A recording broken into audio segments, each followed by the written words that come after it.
എൻ്റെ കൂടെ നിനക്കൊന്ന് ഹോസ്പിറ്റലിലേക്ക് വരാൻ പറ്റുമോ? എന്താ കാര്യം സാർ? എൻ്റെ മകന് ആക്സിഡൻ്റായി. ഇപ്പോഴാ ഫോൺ വന്നത്. അവൻ എപ്പോഴും ഹെൽമെറ്റ് വെക്കാറുണ്ട്. ഇന്നെന്തോ അവനത് മറന്നുപോയി. തടിയും കൊണ്ടുപോയൊരു ലോറി അവനെ ഇടിക്കുകയായിരുന്നു.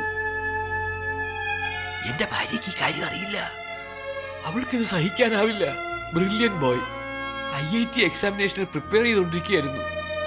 ഇപ്പൊ തന്നെ അവന്റെ ഫ്രണ്ടിന്റെ അടുത്ത് നിന്ന് പുസ്തകം മേടിക്കാൻ പോയതായിരുന്നു. ഞാൻ ചോദിക്കുകയും ചെയ്തു, ഈ രാത്രിയിൽ എന്തിനാ പോകുന്നത്, രാവിലെ പോയി മേടിച്ചാ പോരെന്ന്. അതല്ല അച്ഛാ, ഈ എക്സാം എനിക്ക് നല്ലവണ്ണം എഴുതണമെന്ന്, നല്ല മാർക്ക് വാങ്ങിക്കണം, റാങ്കും വാങ്ങിക്കണമെന്ന്, വലിയ ആളാവണമെന്നൊക്കെ പറഞ്ഞു. ഒരുപാട് മോഹങ്ങളുണ്ടായിരുന്നു. ഹെഡ് ഇഞ്ചുറിയാണെന്ന് അറിഞ്ഞത്. ശരീരത്തിൽ വേറെ മുറിവുകളൊന്നും ഇല്ലെന്ന്. നീ എന്റെ കൂടെ ഹോസ്പിറ്റലിലേക്ക് ഒന്ന് വരുമോ ബാബു, പ്ലീസ്?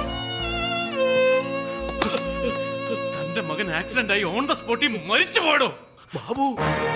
മോൻ മരിച്ചത് 1984 വർഷം. 25 വർഷം കഴിഞ്ഞു പോടോ. ഇപ്പൊ ലോകം 2009. നിങ്ങൾ പറഞ്ഞ മുഖ്യമന്ത്രിയെ മരിച്ചു, ഇന്ദിരാഗാന്ധി മരിച്ചു, നിങ്ങളുടെ മോനും മരിച്ചുപോയി. തനിക്കൊന്നും അറിയില്ല, വിദ്യാഭ്യാസമില്ലേ? നിങ്ങൾ പറഞ്ഞ അസ്ത്രദീനം കമ്പ്യൂട്ടറും എല്ലാം പഴയതായി. നോക്ക്, അങ്ങോട്ട് നോക്ക്. നിങ്ങളുടെ ഭാര്യ എന്തിനാ കരയുന്നറിയോ? ചത്തുപോയ നിങ്ങളുടെ മോനെ ഓർത്തിട്ടല്ല, തന്നെ ഓർത്ത. താൻ ഇങ്ങനെയായി പോയില്ലെന്ന് ഓർത്തിട്ടാ കരയുന്നത്. നിങ്ങളുടെ ബാബു മരിച്ചുപോയി, അത് ആദ്യം മനസ്സിലാക്ക്.